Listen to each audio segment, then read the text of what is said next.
Yeah, I do think about hockey, and lately a lot because, of course, we've got the Indiana High Little Indians who are going to be playing for the state championship against the Flyers Cup champion. We just told you about that on Sports Westchester East.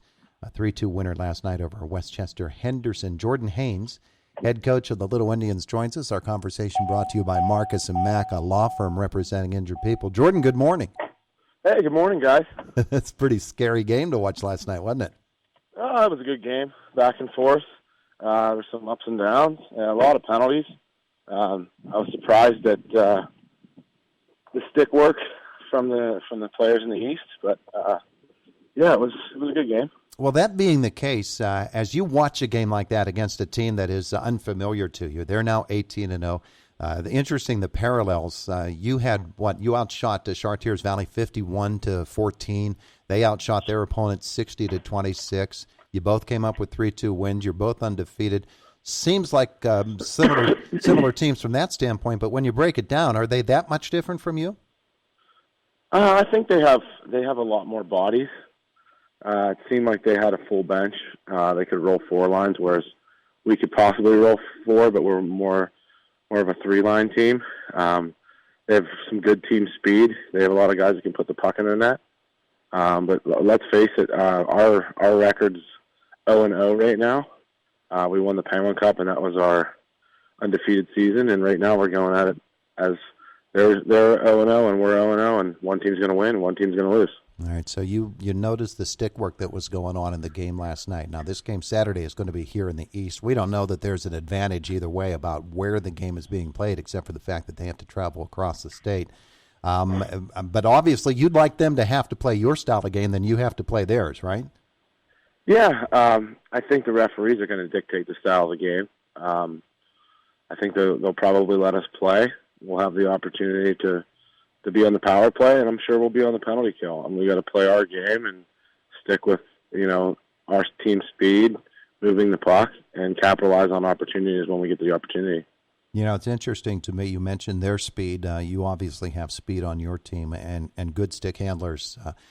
If you get to this point of the season after playing together for so long, and these guys have been playing since they were peewees, of course, it really is a high caliber of hockey, isn't it? Oh, absolutely. I've coached most of these kids when I moved back to this area. I started coaching these kids when they were 8, 9, 10 years old, and I've been with them throughout pretty much their entire Indiana career. And then we got to this point, and they know what I expect, and they know what my coaching staff expects, and they also have that drive to be successful. Yeah. You were up 3-0 in the game the other night, and the Chartiers Valley came right back at you. We certainly saw from the Penguins game last night against the Devils. Hockey teams, it doesn't matter what the score is, they're always going to come at you. And so these guys, I guess they could take a really good lesson from what happened to the Pens last night, huh? Oh, that was, I was partially watching the Pens game, partially watching Westchester, Henderson, and East game, and as our team was at Culpeppers watching it on the big screen, and I'm sitting there thinking, oh my goodness, look at this lead, and then I blinked my eye and it was 7-6. Yeah. I couldn't believe it. Sometimes you just have to step on that team and squash it, and you can't let them get back into it. If you watched our Chartiers Valley game, the momentum shift was apparent. I mean, as soon as they scored that 5-on-3 goal, that momentum shift was unreal. I mean, you could feel it in the building. You could feel it as a team, and I just stressed to our kids, ice the puck, slow the game down, we'll gather our thoughts, come back, be strong, be fast, pressure them, make them make passes, and we'll get through this. The hockey games are so prone to momentum swings, and you can really see it in a team when all of a sudden they get an idea, even though they might be down, they get an idea that we could win this hockey game, and they start playing together as a team. And then you as the other coach have to counter that by doing whatever it is that you can, whether it's as the Penguins did last night, calling the timeout, or just making a few adjustments here or there. It really is fascinating to watch when one team gets a little bit of a fire underneath them. Yeah, it's you call that timeout, or you need to have players out there to, just take a deep breath, settle down, settle in, and, go to work. That momentum, especially when you're down 3-0 or 2-0. 2-0 is really not that big of a deficit, but 3-0 is starting to eke up there, and it's kind of interesting to see because I've been on both sides of it, and you have that sense of relief when you score, but then the team behind you is like, oh man, we can really win this. Let's put forth more, a little bit of effort and ride this wave. And you saw it against us. In all honesty, you pretty much saw it against Westchester East, and you saw it against the Penguins last night. Yeah. Take me onto the ice for practice today. What are the things you're going to stress to your team? We're going to have fun today. We're not going to do anything. I want to get, I don't want my kids to worry about social media and, all the hype. I want to just go have some fun. We'll play a little scrimmage, maybe play a little golf on the ice, play a little baseball. I know nobody has any idea what that means, but in hockey terms, there's little games we play on the ice that, keeps us involved, keeps us as a team, but it gets us, our mind off of hockey for a little bit. Yeah. So we'll probably just have some fun today on the ice. And I mean, let's be honest, we have 3 days until the state championship. There's not a lot we can do to change our game. We perfected that throughout the season, and I'm just going to have some fun today. Do you really sit down with the video of that game and start to break it up and see what it is that you know that you need to do against a team like Henderson, or against East, I should say? Yes, absolutely. We will have video footage today and Thursday about their game and about our game. There's a lot of things that we need to cover. I did hear one thing I like to pay attention to in video footage is the commentators. Mm-hmm. Because, as you know, as an interviewer, you guys put more into it than we do.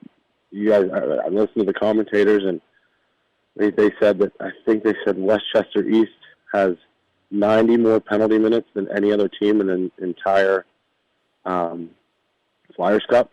Wow! So we're gonna try and focus on our power play more than anything. Assuming, I don't want to assume anything, but that's a pretty substantial number, and I think that we can capitalize on those opportunities if they present themselves. Yeah. On the other hand, the PK the other night for your team coming toward the end, especially as you're playing those final 52 seconds with a 6-on-4, that can be such a scramble, and it can be totally chaotic. Talk about what your team did in that last minute of the game. Yeah. Unfortunately, I've never seen a penalty like that called as 56 seconds left. I wasn't too happy about it. But, like I always said, these are 16, 17, 18-year-old, 16, 17-year-old kids, and it's a stressful situation. And my mindset in that situation is pressure, pressure, pressure. Make them make passes. Make them, they're in control of the puck as a 5-on-3, especially. Mm-hmm. If we can pressure them to make passes and make mistakes, and which we did very well. Unfortunately, Daniel McAnaldy shot down the ice, hit the post, and didn't go in and didn't give us any relief, but we weathered the storm. As I'm standing in the back of my office right now watching the storm, but we weathered that storm for the 52 seconds left, and we became victorious. And I just feel that pressure in those situations, pressure meaning like in your face, nonstop, use your speed, make them do something. Don't let them sit and create something.